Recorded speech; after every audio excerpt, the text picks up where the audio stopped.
Hi guys! Today we're going to look at how we can add an animated jump to a character. We'll look at how we can trigger animations when the character jumps, falls and lands. Okay, so we're going to start with this scene that has a character that can run around. The character can jump, but at the moment it isn't animated. We've covered how this all works in the earlier videos of our 3D platformer series, so take a look if you want to know how it was done. Alternatively, you can get access to the project files of previous videos by supporting us on Patreon. A link to the relevant project files can be found in the description. Okay, the first thing we need is some animations for the jump. For this, we'll head over to Mixamo.com. First of all, we'll go to the Character tab and select the doozy character we've been using.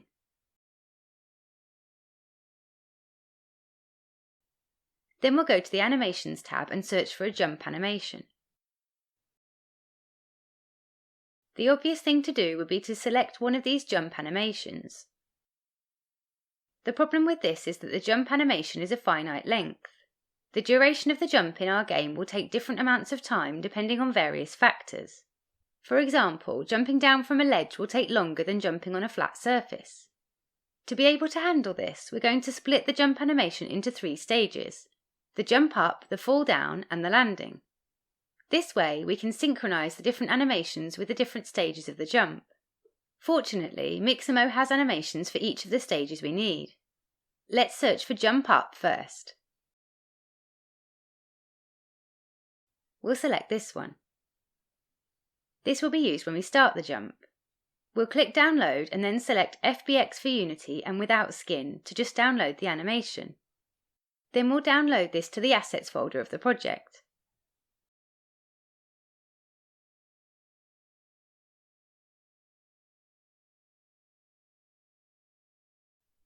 Next we'll search for fall idle.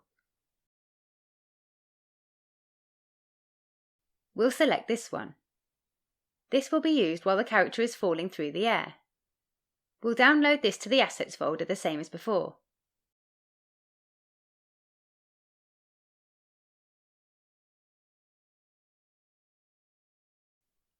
Finally, we'll search for landing.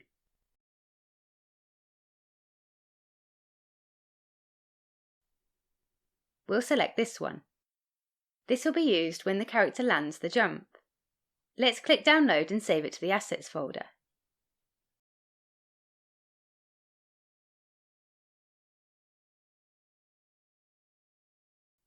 Back in Unity, we'll select the 3 new animations in the Assets panel.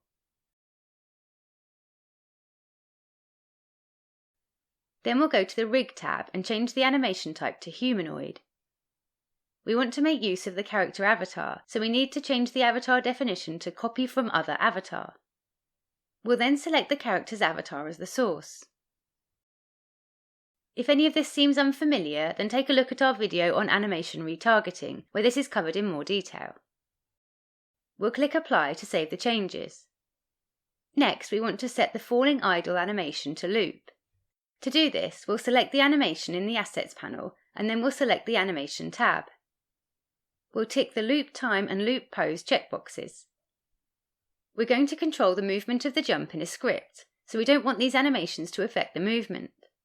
We can do this by ticking Bake into Pose for all 3 root transforms. We'll also select Original from the Based Upon drop-downs to use the original values from the source file. More information on this can be found in our video covering root motion. We'll click Apply to save the changes. Then we'll bake the transforms on the other 2 animations as well.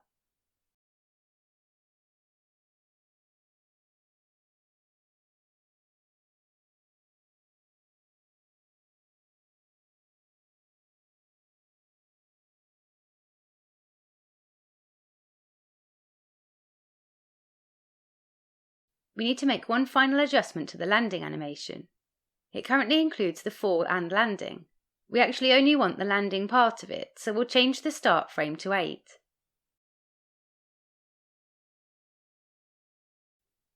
Now it just has the landing animation.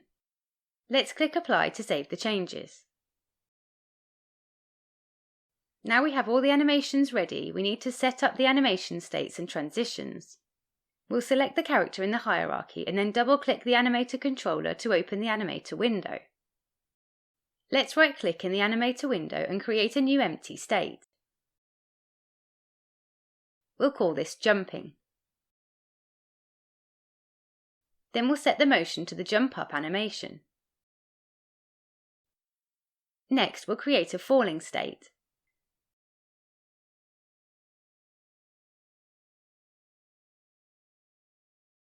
For this one, we'll set the motion to the Falling Idle animation. Then we'll create the landing state.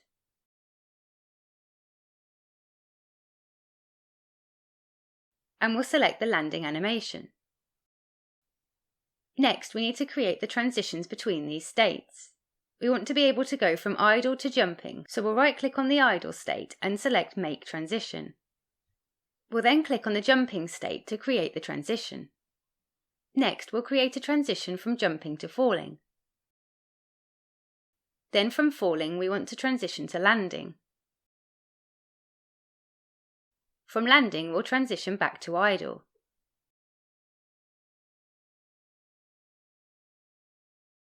We also want to be able to jump while moving. We'll rename the blend tree to Moving Blend Tree to make it clearer. Then we'll create a transition from this to the jumping state. If we're doing a running jump, on landing we want to go straight back to running. To do this, we'll create a transition from landing to the Moving Blend Tree. The character could also go straight from moving to falling, if they walked off a ledge for example. So we'll add one more transition from the moving state to falling. Okay, so now we have all the states and transitions created. The next thing we need to do is configure the transitions. For this, we're going to need a few parameters. We'll go to the Parameters tab and add a new Boolean parameter. We'll call this isJumping. Then we'll add another. We'll call this isGrounded. We'll add one more. And we'll call this isFalling. We're going to make use of these parameters as conditions for transitioning between the states. Let's start by selecting the transition from idle to jumping. We'll untick Has Exit Time as we want to control when we leave this state. We want the transition to be quite snappy, so we'll change the transition duration to 0.1. Then we'll add a condition. We'll set the condition to be when isJumping is true. So now when the isJumping parameter is set to true, the jump animation will start. We'll do exactly the same for the transition from moving to jumping.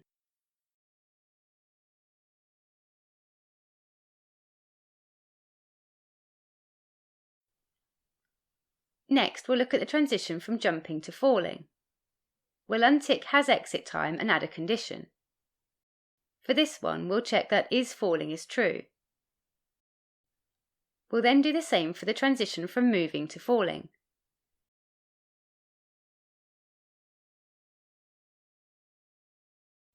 Next, we'll configure the transition from falling to landing. Again, we'll untick Has Exit Time. We'll shorten the transition time to 0.1. Then we'll add a condition and set it to when isGrounded is true. After landing, we can either go to idle or moving. We'll start with a transition to idle. We'll untick Has Exit Time and add a condition. We'll set the condition to when isMoving is false. When idle, we want to see most of the landing animation, so we'll set the transition time to 0.6. Then we'll do a similar thing for the landing to moving transition. Again, we'll untick Has Exit Time. We'll set the transition time to 0.2. This will give quite a quick transition and prevent the landing slowing down the character movement too much. We'll add a condition and set it to when isMoving is true. Now that's all the transitions configured. The next thing we need to do is set the animator parameters from our script. We'll select the character in the hierarchy and double-click the script to open it in the editor. First of all, we'll add a couple of private Boolean fields to keep track of things. We'll add one that tracks whether we're jumping. And we'll add another that will keep track of whether we're on the ground. Then we'll go to the update method. Currently, we check whether the character controller has been grounded recently. If it has, we check if the jump button has been pressed recently. Then we set the Y speed to the jump speed. If you want a more detailed explanation on this, then take a look at our earlier videos on jumping. So when the character jumps, we'll set the isJumpingAnimator parameter to true.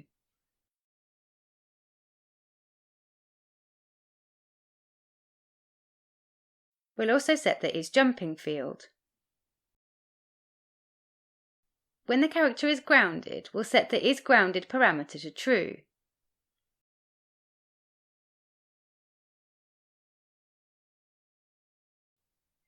We'll also set the isGrounded field. When grounded, we'll also set isJumping back to false.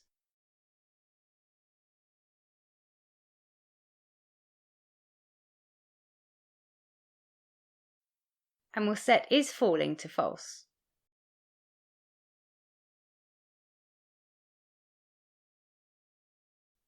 In the else statement for the grounded check, we'll set the isGrounded parameter and field to false.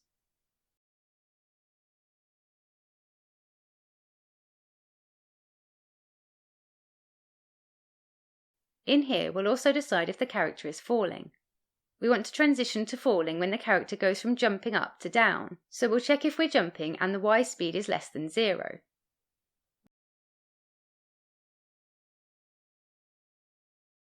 We also want to fall when dropping down from a platform, but we don't want this to happen when the character is just going downhill or down some stairs. To do this, we'll check if the character has built up some speed in the negative Y direction.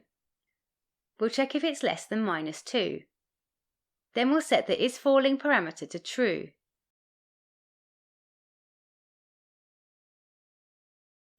Now we have all the parameters set. Let's save the script and switch back to Unity to try this out.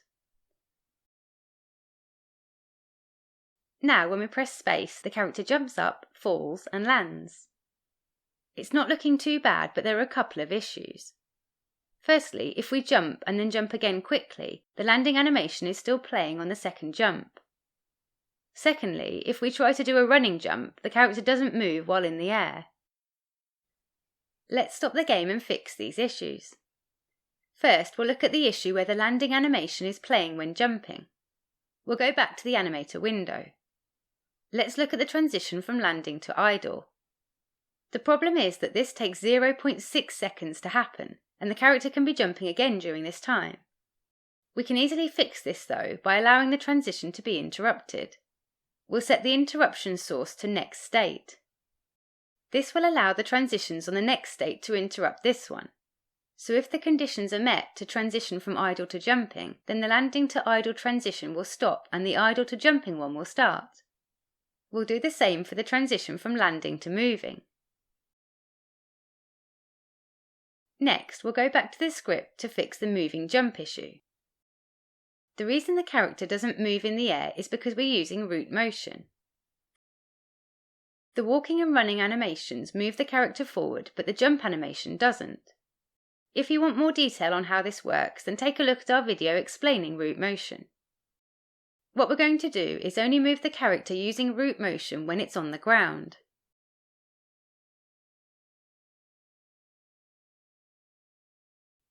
Then we'll add a new serializable field for the horizontal speed we want to move when jumping.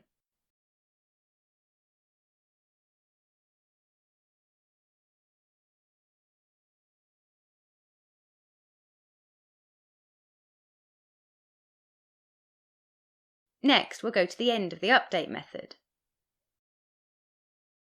We'll check if we're not on the ground.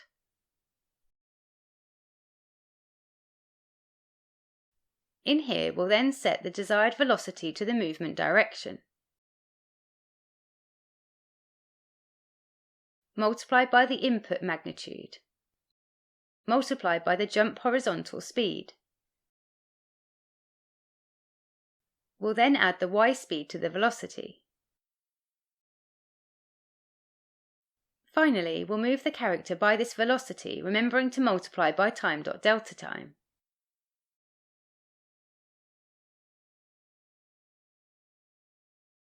Let's save the script and switch back to Unity. We'll set the jump horizontal speed to 3 and press play to try it out.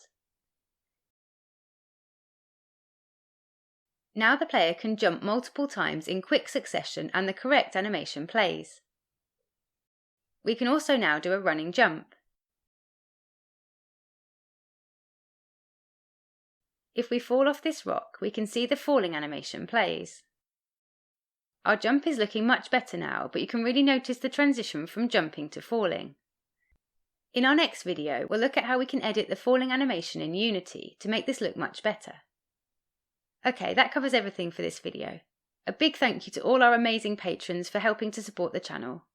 If you'd like to help and also get access to the source code, you can find details in the description. Please leave any questions or feedback in the comments, and subscribe and click the bell icon so you don't miss the next one. Thanks guys!